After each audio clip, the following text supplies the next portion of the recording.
Well, howdy, partner. Listen, I'm an engineer. The classic engineer class or character archetype with a trusty sentry gun by his side is extremely common, along with other placeable buildings like dispensers, shields, mortars, teleporters, speed boosters, and turrets. So, more gun. The engineer specializes in defensive support, and it adds some good variety to games, because the gameplay of micromanaging and positioning buildings contrasts with the traditional aim and movement that shooters are typically known for. However, the depth of that micromanaging and positioning aspect is heavily game dependent. There's games where you can just toss your sentry gun out like a pokeball. There's games where it takes multiple minutes to set everything up and then everything in between. I like to think that all of these building and engineer-esque mechanics exist on a scale. The amount of buildings or engineer-like mechanics available, the time investment required for these mechanics with setup and maintenance, their power, and how much the power of these mechanics takes precedence over the individual firepower, how much they define the class or character. For example, in a game where the buildings are really strong or you have lots of them, you're going to take away some of the strength of the character themselves, that makes sense. But balancing that can be a struggle because you want to nerf the individual damage output, but don't want the player to feel completely weak or helpless. And you want the buildings or other engineer mechanics to feel impactful but not oppressive or game defining. So throughout this video, I'll talk about video game engineers and buildings, but it's worth remembering that most games, if they have buildings at all, will have multiple characters or classes that specialize in different buildings. Furthermore, the concept of a building or placeable or even an engineer can be extremely broad, and we're not always talking about obvious hard hat wearing dwarves, so I had to somewhat arbitrarily decide what to include in the video. But the hope is that by the end you'll have the gist on the multiplayer gaming concept of an engineer, and the gameplay of thinking ahead. We'll start with the most recognizably engineer-esque building and gameplay.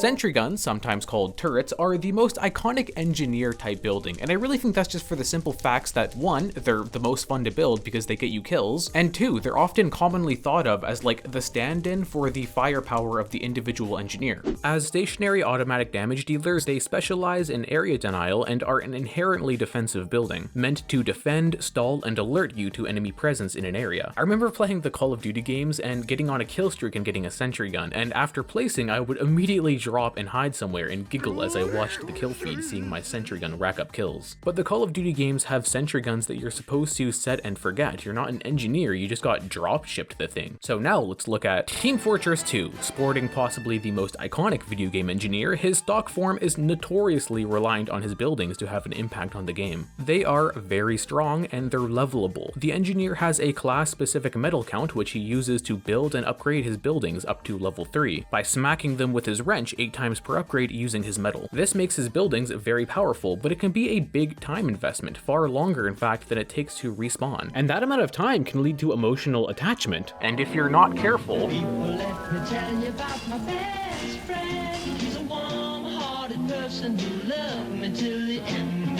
People, let me tell you about my best friend. He's a one-boy cuddly toy, my up, my down, my right.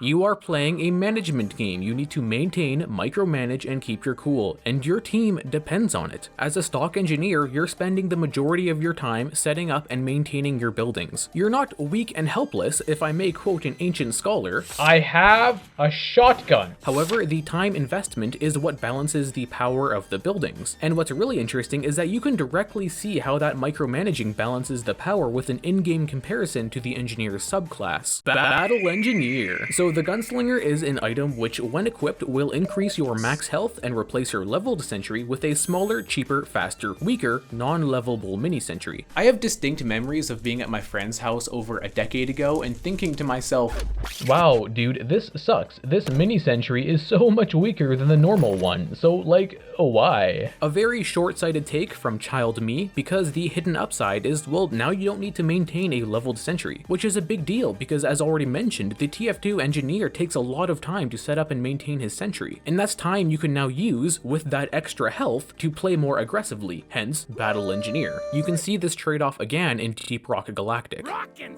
When I first started playing DRG, I didn't play Engineer. Oh yeah! But when I first started playing Engineer, I was met with a decision to make when upgrading my Sentry gun. Do I upgrade the Sentry gun or get a second Sentry gun? Despite now being an adult, I'm still unfortunately quite short-sighted, so again I have distinct memories of looking at the stats for the upgraded Sentry and thinking, well, that's not like that much. Having a second Sentry would be much better, like it's no contest. Now that still is statistically true, however, when I got in game, I soon, for the second time in my life, realized the unwritten downside. Now you gotta set up and maintain the health and ammo of a whole nother Sentry gun if you want to have a statistical advantage over the upgraded gun. Depending on the mission type or hazard level, it may be disadvantageous, or I just might not want to do that. Now you can actually be more mobile with 2 Sentries if you just use one at a time and have one in reserve. This is actually the most mobile you can be with your Sentries, but you miss out on that statistical advantage. For my TF2 heads, it's almost analogous to like the Gunslinger, the Jag, and then the stock wrench. Alright, Brawl Stars. So this is mostly an FPS video, but I just want to quickly mention the Sentry gun in this game because it is very funny to play ranked games on Heist and melt the safe with the Sentry. A top-down view, no hit scan, and a low penalty for dying in most game modes means that this game can get away with an extremely high damage output. It's almost the exact opposite setting from Valorant is a game with a lot of buildables. You could reasonably get away with just calling this the building role. But what's interesting is how the Sentry gun got translated. See, Valorant is a slow-paced tactical shooter with a time to kill as fast as you can click on a head, and where deaths are very impactful for the round. So while the Sentry does damage and can get kills, especially if used in conjunction with other abilities, it's primarily used more as an information and distraction tool. You hear it fire and then can swing out. This is actually a fairly common interpretation of the Sentry gun. To demonstrate that, let's look at Quick Champions is about as different from Valorant as Valorant is from Brawl Stars, an extremely fast-paced arena shooter where you're expected to die dozens of times per minute. Or at least, I die dozens of times per minute. The Sentry gun has a long cooldown and light build time, but will again be primarily used for information, distraction, and support if the fight has come to you and you're not being proactive looking for fights. It'll damage and kill people. The main uses for me were defending the flag in CTF or placing it near health packs in deathmatch to kill low health players, which is not like super effective, but it is very funny, especially when you get the quad, which also quadruples the damage of your Sentry. Hilarious. Anyway, Overwatch also has many buildables, but we can focus on these two. Torbjorn has a hero-specific scrap count which he uses to upgrade his turret. Now hold on, this sounds familiar. By smacking it with his hammer using his scrap. Now hold on, that sounds familiar. Oh,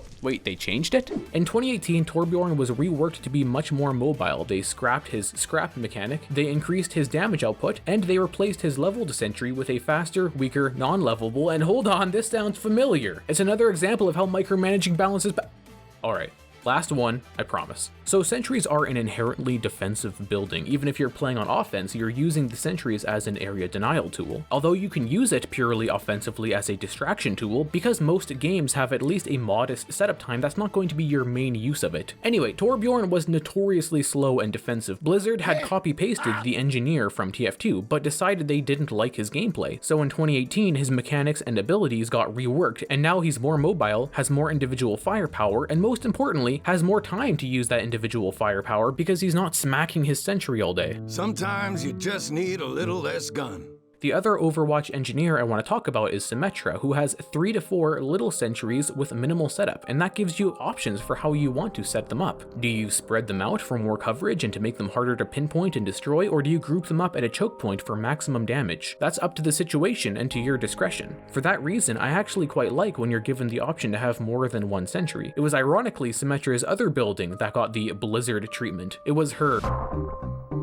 Depending on the game or the situation, they can go from not even worth your time to a practical precondition to winning. Teleporters, and to a much lesser extent speed boosts and other mobility buildings, are in a way able to reduce the death timer and penalty for dying, in some cases effectively moving the spawn point, getting everyone into the fight faster, removing the walk to the front on both attack and defense, or skipping a dangerous part of the map. As I was saying before the abrupt title card, Symmetra's teleporter used to be much more like the TF2's teleporter, being able to be placed anywhere and connecting to spawn, but in 2018, again, it was changed to be both limited in range and temporary. A drastic nerf that was done as it was changed from an ultimate to a normal ability. Garden Warfare 2. You ever try to attack the Great White North without a teleporter? That is Canadian D-Day, my friend. The teleporter is so important that the engineer's turrets are only built to defend specifically it. And the engineer already has extremely strong abilities and variants, but on certain maps you almost need at least one if you want to win. Same goes for the Plant's Portal and rows. Okay, see, if a game has teleporters in them, then the maps are probably made with teleporters in mind, which can distract you from just how powerful they are, because you won't really consciously notice when your team has a teleporter, until there is none and it's all you're thinking about on your 20-second walk to the front. Teleporters, when they're for your team, are the thankless backbone. They are often the most impactful supportive building at the macro game level, and while they can sustain a team fight if it drags out, there are more impactful supportive buildings to those individual fights, like shields and dispensers, and given their active involvement in combat, they're more perceptively helpful. Hold on though, I'm getting ahead of myself.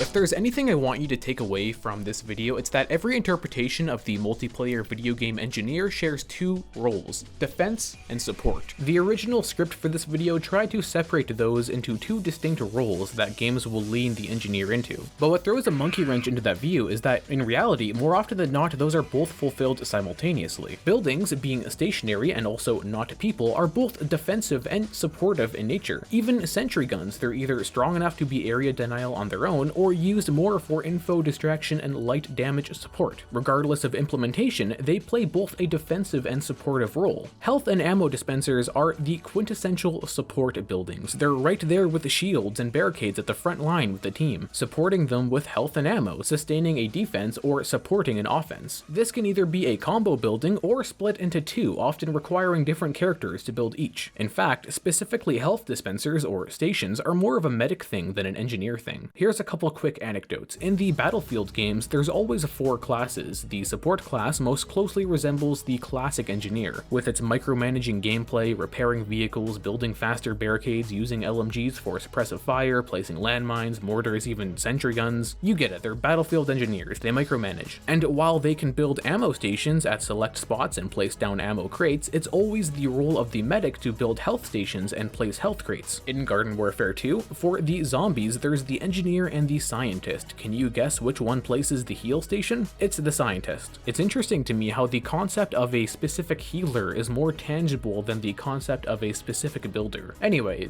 shields and barricades are the most obvious defensive support building. I mean, they literally support the team by defending them. I was hesitant to include these because although they fit neatly in the cast of defensive support buildings, depending on the game or even the genre, they're so ubiquitous that it'd be a massive stretch to call them an engineer building or the people that use them engineers. But there are some specific examples I can think of, and also they fit so neatly into that idea of a defensive support role that I just had to mention them. Being able to create cover for your team can of course be very helpful, and shields that allow for your team to shoot through them are as strong for your team as annoying for the enemy. But I don't really feel like dipping into that conversation right now. So with that said, that's most of the more commonly thought of engineer buildings. There's of course more on the fringes like landmines, mortars, or whatever, but those are pretty self-explanatory. I don't need a whole section to talk about them, and I really want to avoid talking about I don't like these. Like, yes, they are game dependent, but what comes to mind first is the mortars that the support class can place in the Battlefield games, which are like the worst parts of snipers mixed with the worst parts of sentries. The only reason they work in the Battlefield games is because of the expectation that infantry will die to a lot of baloney. But don't get me started on artillery trucks, which are like the worst parts of tanks and the worst parts of mortars. And the worst part is that if your goal is to kill infantry, you could do more. So I got myself started. But this isn't a mortar video, this is an engineer video. So with that in mind,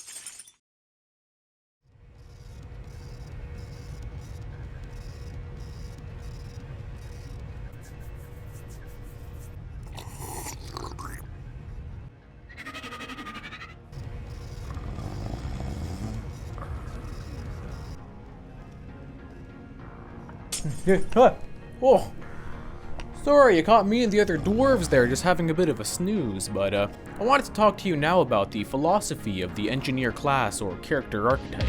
The original 1996 Quake mod, Team Fortress, is the first depiction of this archetype. By the way, what you're watching right now is not the original 1996 Quake mod, this is the 1999 game Team Fortress Classic, not to be confused with Team Fortress 2 Classic, which is a mod of Team Fortress 2. Look how, like, full circle we've come, isn't that cute? Here's a picture of the leveled Sentry from the original Quake mod if you're curious. Anyway, there's this really cool article about the making of the mod where the designers talk about the engineer. You can pause to read this whole section, I'll also link the article, but to focus focus on a couple points specifically. Quote, "We really wanted to make a class that was easier for a non-hardcore FPS player to play. Between that and a lot of playing Command and Conquer, we decided building structures would be a fun thing. From there, we tried a bunch of ideas and the dispenser and sentry gun came up." Further on, "We understood that the engineer was a class that should exist to draw people in who wanted to be into combat and have an impact, but didn't necessarily want to do it directly. Maybe they don't have the aiming skills they would like, or maybe they just want to spend more time thinking about which way enemies would come in and where enemies would go and exploit that." So it's really cool that we have this article and these quotes from the designers of the grandfather of all engineers. I had a hard time with this script because I was trying to reconcile the fact that a lot of engineers don't conform perfectly to that idea of a builder who spends all their time repairing, maintaining, and cowering in fear from actual players. I went into this video wanting to present the idea that engineers were all Stellaris players in a Quake lobby, but that's not the full picture. You're just given tools to act on foresight and knowledge, what your team needs, what the enemy's doing, and where they're all going. The variety comes from both the need to think and foresee and the actual gameplay of micromanaging and setting up and then playing around your buildings. And while that depth is still on a scale, every implementation of the engineer and everything I've talked about has at least some part of those two things.